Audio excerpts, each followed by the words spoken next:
I'll kick it off with, everyone up here is coming at esports from a different angle. I'll start off with simply, what makes each of you bullish on the industry moving forward? I'll start right here with Che.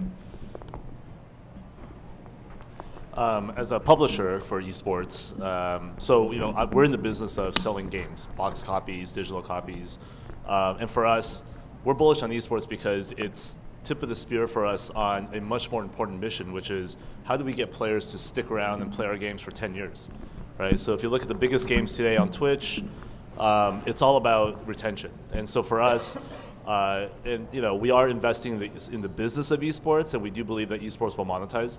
But the longer term story, the longer race is actually how can we leverage esports to get evergreen engagement with our brands? And really, it's all about giving players a purpose and aspiration to spend more time with the game and to become experts. And so, if we could create an ecosystem and a platform for them to do that, I think we'll have a game that will last a very long time. Coming from the UTA perspective, being a global talent agency, our job is obviously to be in the pulse of what's new and what's happening. And I like to sort of point out a couple key stats that maybe everyone here knows, maybe you don't know. But taking a step back, when you think about movies, entertainment, traditional TV and film, Call of Duty that just launched their most recent version not too long ago, within the past month, did $600 million in sales on launch.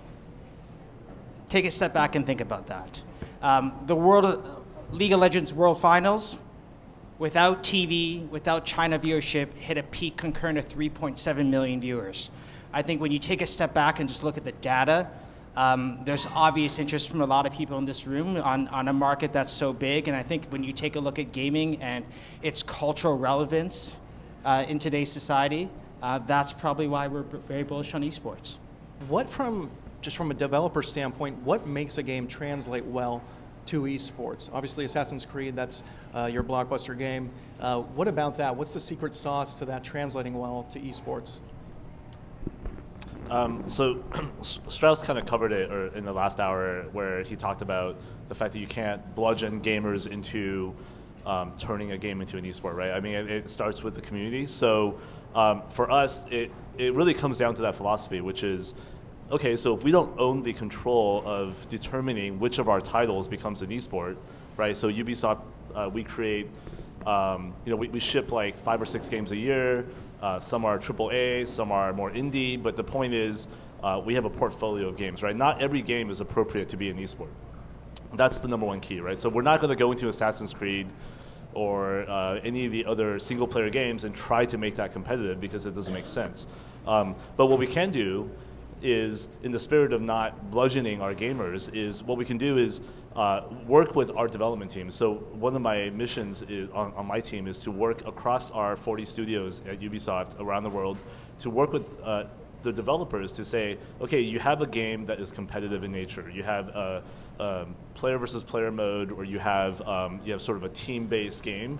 So you have a potential to be competitive. Here are the features. Here are the baseline features you need to create that will enable the community to rally around your game. So things like super basic things like, hey, you need a really good spectator mode so that when people play your game, you can telecast that. You can actually broadcast it in a way where people put cameras on the football field, right? Like, you have to be able to show the action.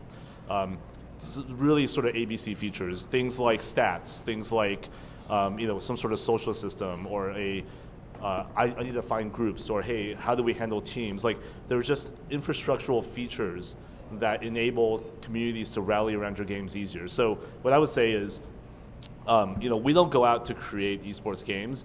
The production teams out there, they have a bunch of creative minds. They're out there designing games, creating games.